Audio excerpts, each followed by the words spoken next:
hello friend welcome to my YouTube channel मैं राजा करो आपनके চাইছে আরজিত কে টিউটোরিয়াল আজিৰ এই ভিডিওটো আলোচনা কৰিম যে যিসকল শিক্ষক শিক্ষয়িত্ৰী সকলে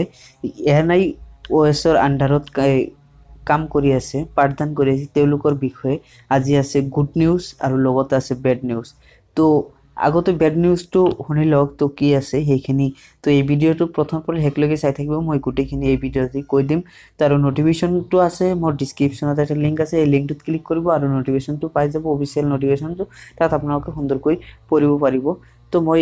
ইয়াত কৈ দিছো যে কি কি সুবিধা আৰু অসুবিধা তো ফ্ৰেন্ড এতিয়ালৈকে যদি মোৰ চেনেলটো সাবস্ক্ৰাইব কৰা নাই প্লিজ সাবস্ক্ৰাইব কৰি লওক আৰু এনেকুৱা ধৰণৰ নতুন নতুন আপডেট পাবৰ কাৰণে তো ফ্ৰেন্ড চাওক যিসকল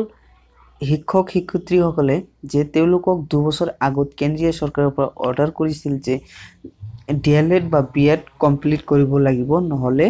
তেওঁলোকে আৰু চাকৰি কৰিব নাপায় তো আপুনি চৰকাৰী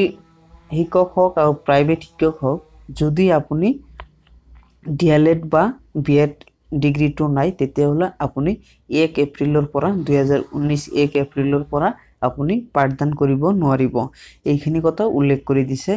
আৰু ইয়াৰ লগতে ভাল খবৰটো আছে ভাল খবৰটো হৈছে কি যে যিসকল শিক্ষক শিক্ষয়িত্ৰীসকলে ডিএলএড বা বিএড কৰি আছে বা কমপ্লিট কৰিছে তেওঁলোকৰ বাবে গুড নিউজ কাৰণ তেওঁলোকৰ বাবে 15000 পোষ্ট আছে আৰু সেই পোষ্ট 15000 পোষ্টৰ ভাৰতবৰ্ষৰ যিকোনো ষ্টেটতে তেওঁলোকে এপ্লাই কৰিব পাৰিব এইখিনি সুবিধা দি দিছে তো তাৰ লগতে তো বেড নিউজটো আপোনালোকে শুনিলি যে যিসকল শিক্ষক শিক্ষয়িত্ৰীসকলে ডিএলএড বা বিএড নাই তেওঁলোকে 1 এপ্ৰিলৰ পৰা পাঠদান কৰিব নোৱাৰিব এইখিনি কেন্দ্ৰীয় চৰকাৰে অৰ্ডাৰ কৰি দিছে তো ফ্ৰেন্ড ইয়াৰ যেটো নোটিফিকেশন আছে সেই নোটিফিকেশনটো মোৰ ডেসক্ৰিপচনত এটা লিংক পাব সেই লিংকত গলে আপোনালোকে চাব পাৰিব